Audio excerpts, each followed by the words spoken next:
Serbian forces shell Dubrovnik every night and every day, yet from afar the 2,000-year-old city appears unscathed.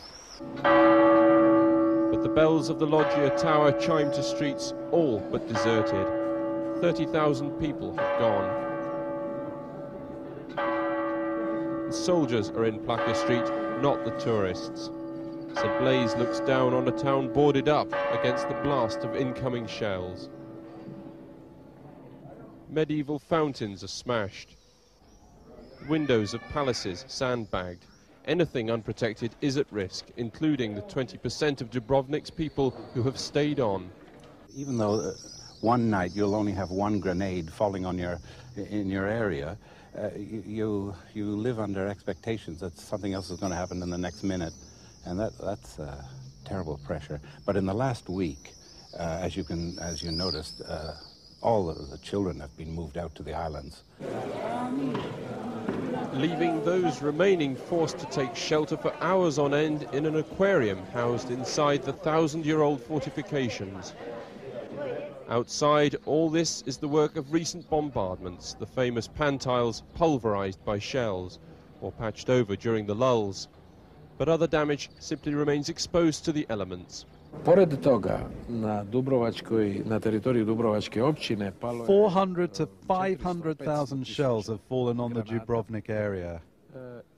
Over 3,000 houses are damaged, over 9,000 cars. The whole infrastructure, every hotel's damaged, every hotel. Uništeni su svi hoteli, svi do jedan hotel.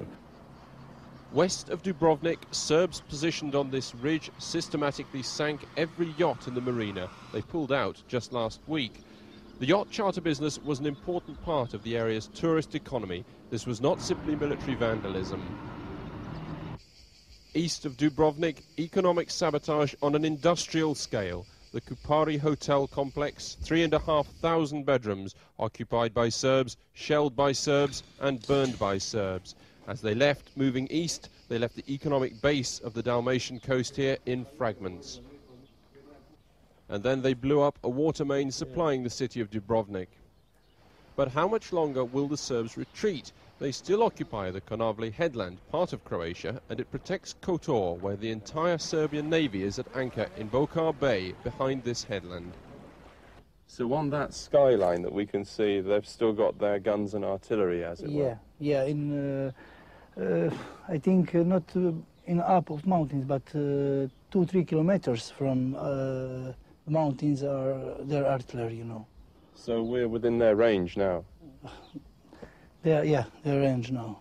30-65! The Croatian army wants the land back, and they're fighting for it.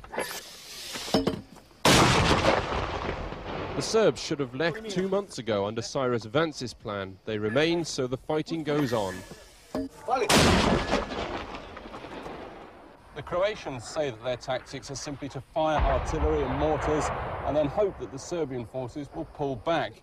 But more often than not, the Serbs tend to fire back with their artillery and their mortar rounds.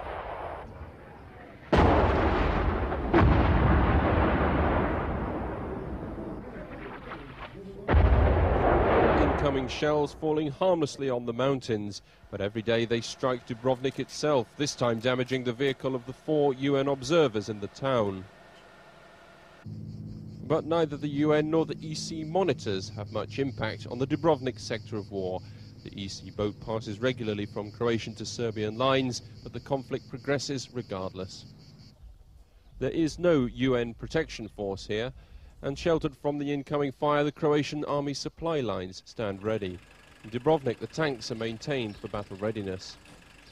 Pruža garancije da će svoja teška naoružanja When they give guarantees that they will pull back their heavy weapons at least 30 kilometers, then there'll be no reason for us to be here. That remains a distant prospect, so there was no festival in Dubrovnik this year. Instead, candles mourning the dead lined the streets, and barely 100 gathered where 10,000 would normally throng. But in a gesture of defiance, some loosed off automatic weapons.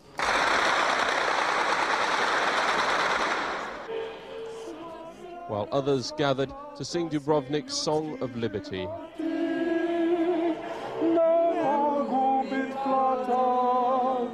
and the living embraced, clasped in the remembrance of their dead. Alex Thompson, ITN, Dubrovnik.